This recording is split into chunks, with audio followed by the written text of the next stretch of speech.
Hello, and welcome to a brand new podcast called Stumblebum. I am your host, Howard Kasner. I was formerly the host of the Pop Art podcast. However, I put that one on hiatus due to some health issues and am now starting a new one. What is Stumblebum, you might ask? I'm glad you did. Stumblebum is a movie podcast that will focus on films that I just, stumbled upon. I had never heard of them before, knew nothing about them, but they intrigued me for some reason. Also, I am a bum, so it all fits. In addition, I will have a guest for each episode. This time around, it is Jason Soto, who has so kindly agreed to be my guinea pig for the initial launch. Hopefully, it will work better than SpaceX. So, Jason, why don't you tell the audience something about yourself? Oh man, where do I begin? I am a wealth of knowledge. I run a podcast network called Rabbit Hole Podcast, which you find at rabbitholepodcast.com. It is a website where that hosts a bunch of different types of podcasts, ranging from um, movies to TV shows, music, like you name it, like pop culture wise, nostalgia wise. We're huge on nostalgia over at Rabbit Hole Podcast. We have a show for it. We have all kinds of awesome shows run by many diverse group of people. And they are, yeah, all mostly available over at rabbitholepodcast.com. And many of those people have been on Pop Art, and I've uh, also, as I will mention, on the Lambcast, because Jason is not someone I stumbled over.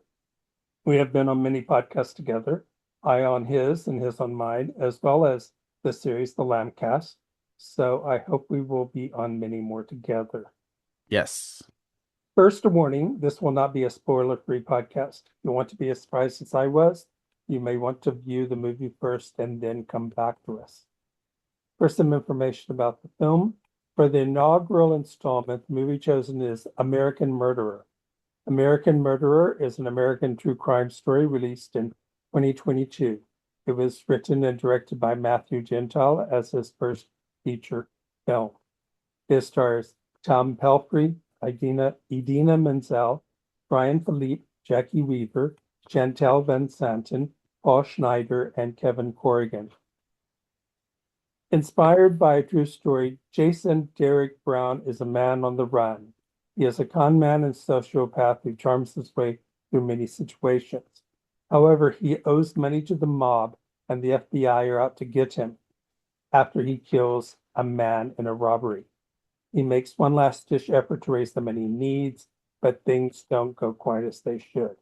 So, Jason, let's start with the basic question. What was your reaction to this film? I have a feeling from something you said via Facebook Messenger, it has not been your favorite experience as of yet, of late. No, you know what? So I gotta tell you, I have spent s probably half my life watching some of the worst movies that has ever been made, and I would gladly watch any of those over this movie. Well, don't hold back. Tell us how you really feel. It's just it's just so boring. It was just such a boring movie because it was just like they took kind of a first off, I knew the story. I knew this story because I follow a lot of true crime YouTube, channels and bloggers and podcasts. And so this is kind of like a staple that pops up on those, channels every so often. Um so I knew the story, and even though it's kind of like a fucked up story, it's about someone did get killed and someone stole a lot of money. It's not like the most exciting crime, like he didn't go on like a killing spree. Like he killed one guy, he stole $57,000, and then he just vanished. And that's the whole story. There's nothing really exciting about it. And then even the stuff leading up to that, where he was like a con man, grifting people, stealing things, selling them to pawn shops with sob stories, like that whole thing. That wasn't exciting either. It was just this very boring story about a douchebag who got in over his head. He killed a dude and then he disappeared. And that's it. That's the whole movie. I saved everybody an hour, 45 minutes. That's the whole movie. Well, thank you, Jason, for being a guest on the show. I guess that about wraps it up. Yeah, we're done here. Yeah. Well, I had to have expected this to happen at different points during it. It's a very risky thing uh, for recent films, especially films that never found an audience in the theater and disappeared. Like you said, I think you told me you had never heard of this film. No, I don't remember seeing a trailer for it. I don't remember seeing a poster. I didn't even know it was a theatrical release. The Wikipedia insists it was a theatrical release, and I looked at the trailer. I don't remember anything about this, like at all. Well, of course, I disagree because I like the movie, but I found this film on Hulu, which has lately been sort of my go-to place for recent movies that I've never heard of, as well as uh, mystery series, because I love mystery series. They're Okay. also very good on art films, high profile art films as well. And it's very expensive. Hulu doesn't cost much at all. But I decided to watch it because of the subject matter. It's a crime drama. So those, I don't know what it says about me, but those tend to go to the top of my list. Yeah, those are And good.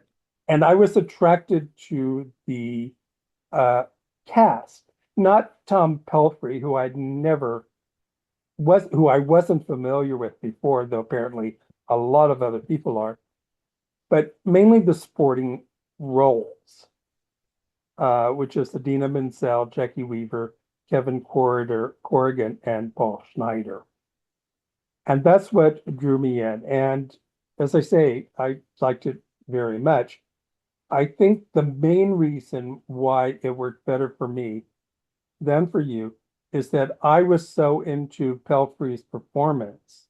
Mm, I was not as distracted by the fact that, yeah, there really isn't a lot of huge conflict or action or anything of that nature. And I'm fascinated by sociopaths. I'm fascinated by people who are so charming and so smart that they can fool people. Uh, so I think that's what attracted to me, and it's one of the things I liked about it okay. overall. Yeah, the whole time I'm watching it, like when the guy playing Jason Derek Brown is on screen, I just kept thinking of the lead singer of Sugar Ray. Like he just looked like the lead singer of Sugar Ray to me. Well, maybe if I knew who Sugar Ray was, he might remind me of him as well. That's somehow actually even funnier that you don't know who that is. uh, I just kept looking at him and saying, "Who is this? Who? Why? You know?" And he does have a following. He's won awards for being on soap operas. He was a big name on Guiding Light and another one. And then Yeah.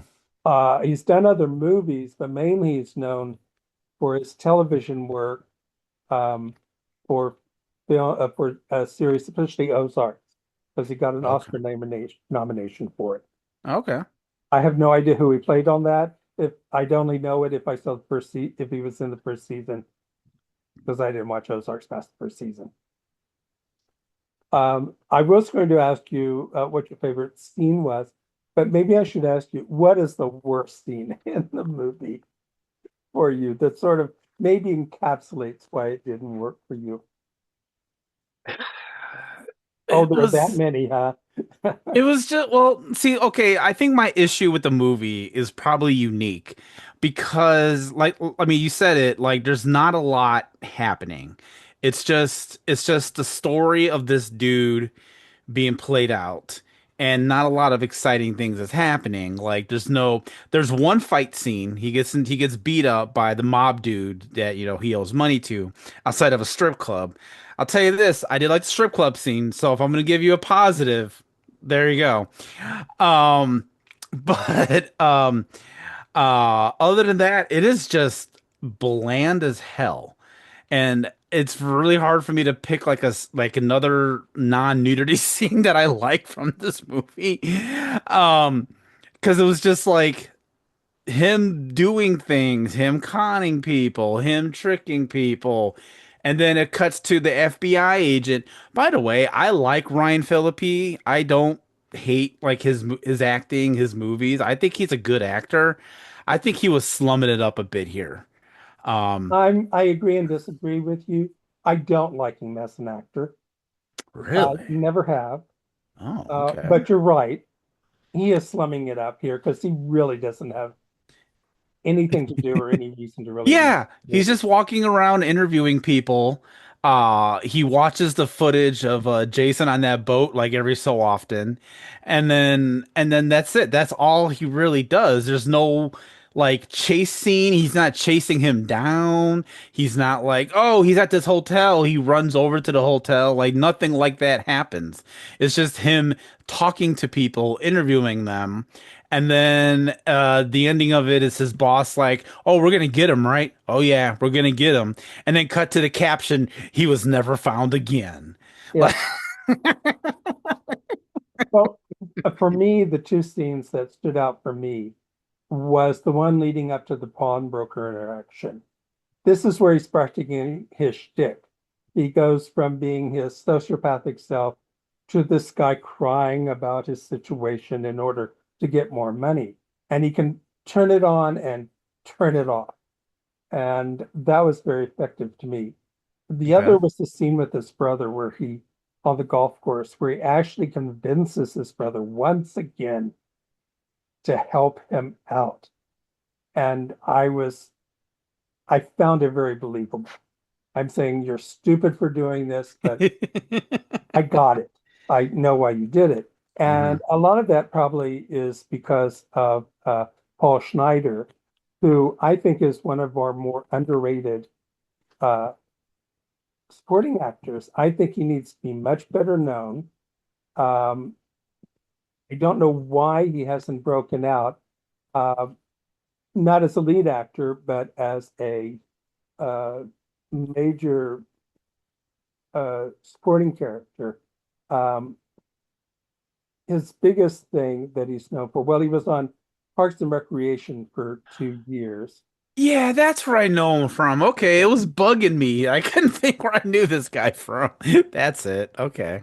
I think I first saw him in Lars and the Real Girl, Mm. where he played the brother, and then in Bright Star, where he stole the movie, and he actually got some critics awards for that.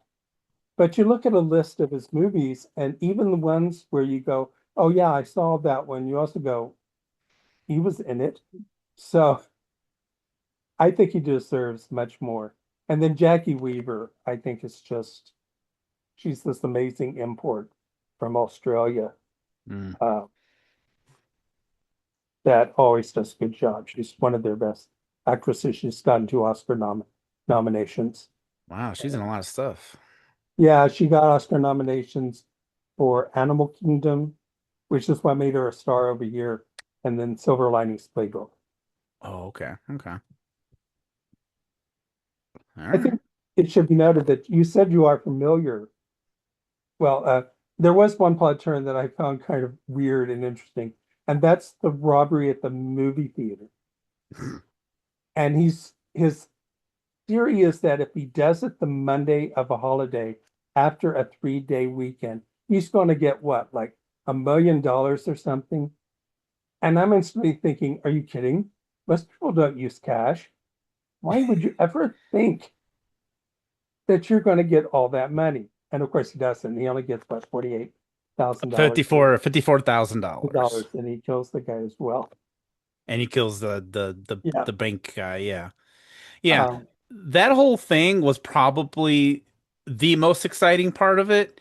And to make a whole hour and 40-minute movie just based on that thing was just audacious to me. Well, that is sort of what he's known for. Yeah. And you're right, even though he was number three um, The on FBI's top top 10. list when the writer director was very young, he's Hmm. not there now. No, They they took him still off. they still get a he still apparently does get the most call-ins of people Hmm. saying they've seen him. But this leads me to the other one, and that is the ending where it's revealed that he's still at large. And this sort of threw me off because I thought, well, it's obvious why he hasn't been found. The mobsters found him and killed him. That was what I thought too. But the problem is the mobsters were pure fabrication. That didn't really happen. And so now, yeah, apparently he just did disappear. They think he's someplace in Utah and somewhere in Salt Lake City, and his friends are helping him move out. I also think it was interesting. He was a Mormon who went to Paris for his missionary years, but Yeah, was then excommunicated. So I guess the Mormons aren't quite all bad. Uh, that's true. Yeah, that's true. I forgot about that part. I just knew like the base thing that he got like was wanted for like the crime itself. And the fact that he just vanished. so That was the yeah, only thing so I knew. I think you're right. Gentile was stuck with this idea. He wanted to make this movie, but since it happened so long after the events, he didn't really have, he had only one dramatically compelling incident, and that was the robbery. Hmm. And he had to make up these mobsters that never existed. Uh, so uh, I think I really like it, so I'm not trying to justify it. But I think based on that, I think that's sort of admirable. I think knowing that also, I see that it could have been better as well. There could have been a different way to approach it that made it work stronger. Um, Yeah. The thing was like I spent all day today thinking like how they could make this movie better, and I really cannot think of a way. Like because like despite the fact that it's a bunch of money that got stolen and someone died, it's not a very exciting story. well, and in real life, he doesn't have the same motivation for stealing the money that he does in the movie. If the mobsters are completely made up, stealing the money from the movie theater no longer is a way for him to get out from under the mobsters. It can't be used to pay them back because they never existed. So we don't really know why he did this, if it Well, wasn't to pay off the mobsters.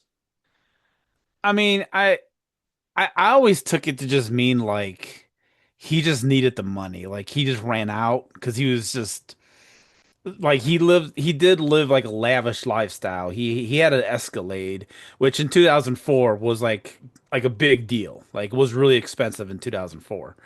Um and I think he just lived a really rather lavish lifestyle, and he just ran out of money and he got desperate. It was like, well, I need quick money quickly, and he did this. Yes, one of the worst ideas for a robbery I've ever seen, but it Absolutely. happened. It did happen. Well, I think we should also talk about. I want to ask the question, why did it not get more attention? I have a feeling you're going to say, well, it's a terrible movie. Not necessarily. Because terrible movies get a lot of attention, They so that's can. not necessarily my Yes, case. they can. And it has gotten a strong following now that it's on streaming services. It's one of the highest watched movies, like on Hulu. Mm. And so it has found an audience. But what are some, do you have any ideas why you think it might not have gotten more attention So, than it did? so it's a movie from 2022, and I don't know if you've heard of this. But Netflix had a documentary movie called American Murder, which Right. was about a guy named Chris Watts who murdered his family because he was having an affair with some other woman. And so he murdered his wife and his two kids, I think. And suspect one, the titles are too similar. Because you got I'm sure American they did that. Murder, American Murderer. So it sounds like you're ripping off this really hugely popular thing that's on Netflix.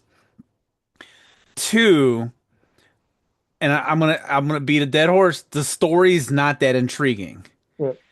because you'd say what the movie's about. It's about this dude named Jason Derek Brown. It's a true story. He did this crime. You Google him, you look him up, you watch a podcast or you listen to a podcast, watch a YouTube video. You get everything that he did in a 30-minute time span. Yeah. Why do I need to watch an hour 40-minute movie?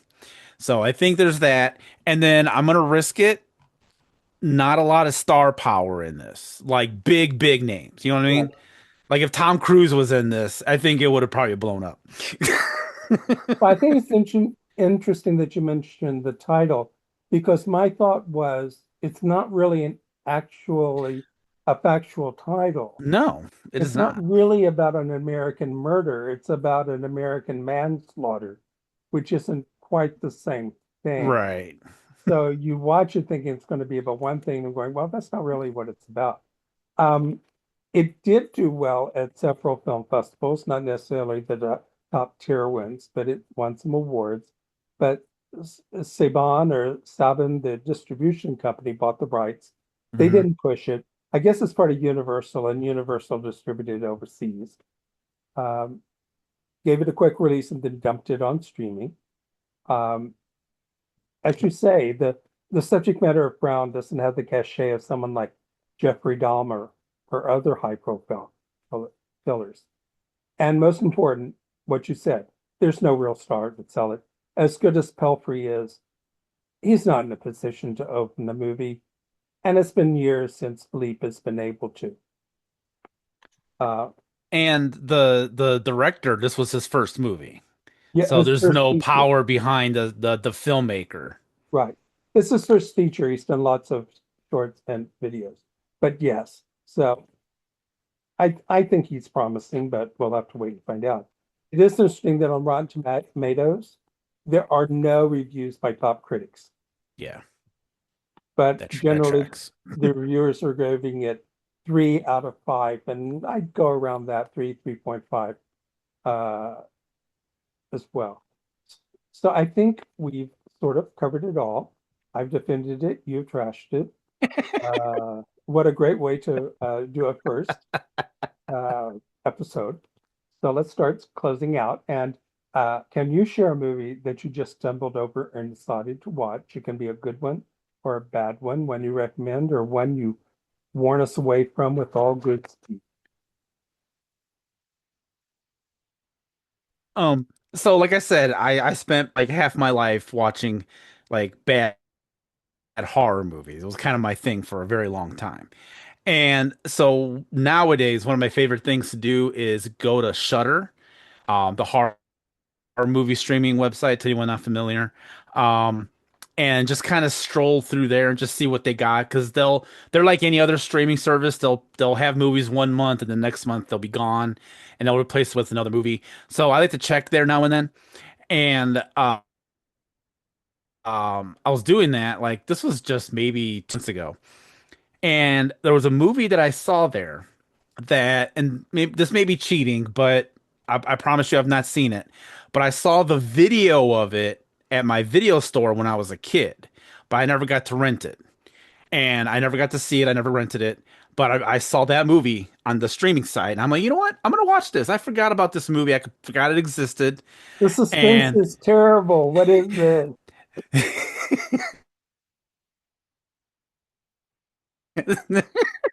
it's called The Boogeyman. And Oh, it's from 1980. Um, and it's not a good movie, but it is entertaining. okay. Is it And a it's a so fun bad watch. it's good? I will say yes. Okay. I will say yes, because it's an interesting story. It's about these two kids. Their mom was dating this guy who was really abusive, so one of the kids killed him. They grew up, had to deal with this problem. And then there's a mirror that's haunted that then possesses people to go on a killing spree. You have to kind of watch it to believe it. It's a really crazy movie. But I had absolutely a blast watching it. Do you think it's still on Shudder or do you think it's moved on? Oh, I think it might still be on Shudder. I think you can find it on there. I think it's one of those movies that's probably going to be there for a while, and like no one's in a hurry to yank it off of Shudder. It sounds like something you might be able to find on Tubi. Who knows? It could be on there too. Yes, absolutely. Well, that's fantastic. Thanks for that recommendation in quotation marks. It does sound like a good time. I do sometimes have a good time watching these old horror movies from 60s, 70s, 80s, Mhm. 90s, as well as crime dramas and thrillers. So let's start to close out and let us know what is happening for you, what's next, what's going on. Tell us all. Yeah. So, well, like I said, I have a podcast network called Rabbit Hole Podcast. I do host a few shows there. The main one I like to talk about is I do a podcast called That's the Bomb Yo, Hella Red Movies from the 90s, which Howard was on. He came on to discuss Night on Earth, a Jim Jarmusch movie Mhm. from 1991. Um, and it's just basically my love letter to 90s movies because I grew up in the 90s. I was a teenager in the 90s. My formative years were the 90s. And so I like to wistfully look back at the 90s, pick a bunch of movies from my teenage years. And then I just watch them with a guest and we discuss accordingly. And it's a lot of fun. And that's probably one of my top tier shows over at rabbitholepodcast.com. Well, that's great because I did have a great time watching that. I like Jim Jarmusch very much most of the time. And that's I when hear you he's just hit or miss. I think that's where you discovered that this Living Dead movie you heard he made, he really did make. I thought it was an April Fool's prank. No, and it's really good. I've seen it twice. For me, I am a script consultant and writer of all things that can be written. You can check out my blog, Rantings and Ravings, and my previous podcast, Pop Art, at Apple, Spotify, and other platforms. I was most recently on the Lambcast where we discussed, oh, great, it was the film noir thing, and now I can't think the name of it. Oh, I'm getting old, old, old. And apparently, I won the movie of the month uh, one, and we're discussing Bob LaFlambeur this week, Bob the Gambler, which is a heist film. Okay. Upcoming episodes will include such films as None Shall Escape from the 40s. This is a warning from the 60s. The more recent movies, Mr. K and Space Station 76, some Russian sci-fi, and many, many others. Thank you for listening, and thank you, Jason, for not just being a guest on Stumblebum, but being my first guest. It was a pleasure and an honor, and this was a lot of fun.